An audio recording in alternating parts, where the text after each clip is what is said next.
1990-ieji Lietuvoje buvo visiškas chaosas. Šalis ką tik ištrūkusi iš Sovietų sąjungos, viskas aplink griūna ir tuo pačiu kuriama iš naujo. Vieną dieną žmonės dar gyvena pagal sovietinę sistemą, kiti jau bando suprasti, kas yra privatus verslai, akcijos, bankai, paskolos ir kapitalizmas. Atsiranda pirmi kioskai, pirmi verslai, pirmi vakarietiški automobiliai, reklamos ir labai keistas jausmas, kad dabar staiga galima arba praturtėti, arba likti visiškam dugne. Tuo metu Lietuva priminė laukinius vakarus. Įstatymai skylėti, kontrolė silpna, tvarkos buvo gerokai mažiau nei šiandien, o žmonės buvo alkani pinigų. Daugelis pirmą kartą gyvenime pajuto, kad gal egzistuoja šansas ištrūkti iš nuolatinio trūkumo. Ir būtent tada Lietuvoje atsirado vienas garsiausių 90-ųjų vardų – Sekundės bankas. Reikia pinigų.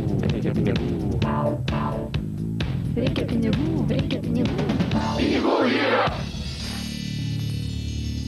Šitas šūkis tuo metu buvo visur – reklamose, laikraščiuose, žmonių pokalbiuose ir šiandien jie skamba beveik absurdiškai. Bet tada daugeliui tai atrodė kaip naujos Lietuvos simbolis, kaip ženklas, kad pagaliau galima gyventi geriau. Sekundė neatrodė kaip kažkoks skemas, tai buvo tikras bankas su biurais, darbuotojais, reklamomis.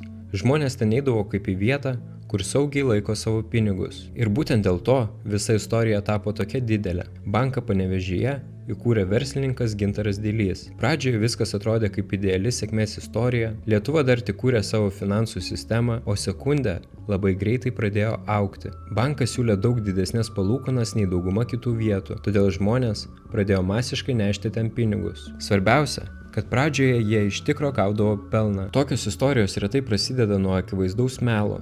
Pradžioje sistema dažniausiai atrodo veikianti, pirmi klientai gauna pinigus, viskas atrodo normalu, būtent todėl tiek daug žmonių įsitraukia.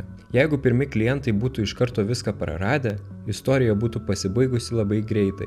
Bet kai tavo pažįstamas sako, kad jau atsiejame daugiau nei įnešė, tavo smegenys pradeda veikti visiškai kitaip ir tada prasideda pavojingiausias etapas. Žmonės pradėjo kalbėti apie Sekundę kaip apie vietą, kur pinigai tiesiog dirba patys. Vieni nešė santaupas, kiti atlyginimus, kai kurie ten dėdavo praktiškai viską, ką turėjo. Buvo žmonių, kurie skolinosi tam, kad galėtų įdėti daugiau. Šiandien tai atrodo beprotiška, bet reikia suprasti tą laikmetį. 90-aisiais Lietuvoje visi jautėsi tarsi pavėlavę į kažkokias lenktynės. Staiga aplink atsirado žmonių, kurie labai greitai pralobo, vieni statėsi namus, kiti atsidarė verslus, o tuo pačiu dauguma visuomenės vis dar gyveno labai sunkiai. Todėl, kai atsirado galimybė pasivyti, žmonės kabinosi į ją desperatiškai. Ir kuo daugiau žmonių ateidavo į Sekundę, tuo stipresnis atrodė pats bankas. Tai yra labai pavojinga žmogaus psichologijos dalis. Mes automatiškai pradedam pasitikėti tuo, ko tiki visi aplink. Jeigu visi eina viena kryptimi, smegenys pradeda galvoti, kad ten saugu. Todėl Sekundė labai greitai tapo ne tik banku, bet beveik kultiniu reiškiniu. Žmonės važiuodavo iš įvairių Lietuvos miestų atidaryti indėlių. Vien pats faktas, kad bankas turėjo rimtai atrodančius skyrius, reklamą ir daug klientų, kūrė saugumo iliuziją. Ir tai labai primena daugelį dalykų, kuriuos matome šiandien. Tik dabar vietoj bankų reklamų turime Instagram influencerius su nuomotais Lamborghini, vietoj laikraščių Telegram kanalus apie investavimo signalus, vietoj Sekundės kripto platformas, kurios žada finansinę laisvę. Technologijos pasikeitė, o žmonių emocijos ne. Kurį laiką atrodė, kad Sekundė praktiškai nesustabdoma, bankas surinko 10 milijonų litų, tuo metu tai buvo milžiniški pinigai, o žmonės vis labiau tikėjo, kad atrado vietą, kur galima uždirbti daugiau nei bet kur kitur. Tačiau buvo viena problema. Normalus bankas negali ilgai mokėti nerealiai didelių palūkanų be milžiniškos rizikos. Jeigu kažkas siūlo daug didesnę grąžą nei visi kiti, kažkur sistemoje atsiranda pavojus. Ir ilgainiui pradėjo aiškėti, kad Sekundėje situacija darosi labai pavojinga.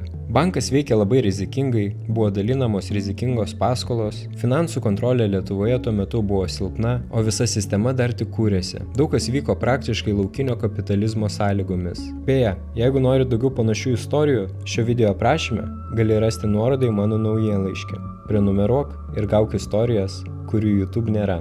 1994 metų pabaiga. Žmonės kalba, kad bankas susiduria su problemomis, kai kurie klientai nebegali laiku atsiimti pinigų, kiti gauna tik dalį sumos, prasideda nervai, panika ir įtampa. Finansų sistema laikosi ant labai keisto dalyko – žmonių tikėjimų. Kol visi tiki, kad bankas stabilus, sistema gali veikti. Bet kai tik prasideda abejonės, žmonės puola gelbėti savo pinigų. Ir būtent tai atsitiko su Sekunde. Prie bankų skyrių pradėjo formuotis eilės, žmonės ateina atsiimti santaupų, vieni dar tikisi, kad situacija laikina, kiti jau supranta, kad kažkas labai negerai. Atmosfera tuo metu buvo visiškai chaotiška. Įsivaizduok, tu gyveni šalyje, kurioje ir taip nėra stabilumo, vos prieš kelis metus sugriuvo visa sistema, visi aplink kalba apie pinigus, infliaciją ir nežinomybę, ir tada staiga supranti, kad vieta, kur laikai savo santaupas, gali tiesiog sugriūti. Daugeliui žmonių tai buvo absoliutus šokas. Šiandien Kauno centre visą pusdienį nuo 8:30 ryto iki 13 valandos buvo paralyžiuotas eismas. Gyva žmonių grandinė buvo sustabdyta apie 80 troleibusų. Lengviesiems automobiliams teko suktis ir ieškoti kitų maršrutų.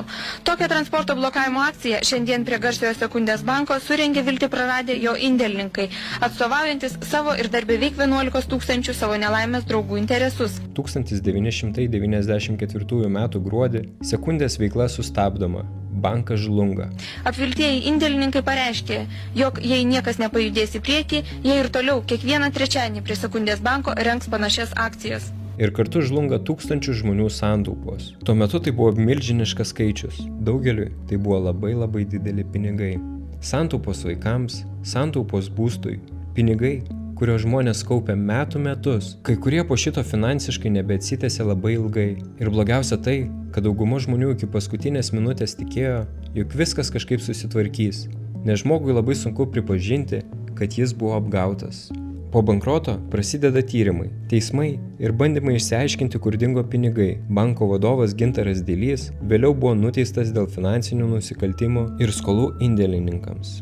Iki šiol aplink Sekundę egzistuoja labai daug gandų. Vyresni žmonės iki šiol prisimena Sekundę labai emocingai. Vieniems tai pyktis, kitiems gėda, kad patikėjo, treti tiesiog sako, kad tais laikais visi kažkaip bandė išgyventi. 90-ųjų Lietuva buvo vieta, kur visi mokėsi gyventi iš naujo. Valstybė mokėsi kontroliuoti ekonomiką, žmonės mokėsi suprasti pinigus, bankai mokėsi egzistuoti, o tuo chaosu maksimaliai naudojosi visi, kas tik galėjo. Ir gal dėl to Sekundės istorija iki šiol taip stipriai veikia žmonės. Tai istorija apie žmonės, kurie po daugelio metų skurdo labai norėjo geresnio gyvenimo. Ypač tada, kai kažkas ateina ir pasako, reikia pinigų, pinigų yra. Jeigu tau patiko šis video, spausk like ir prenumeruok kanalą.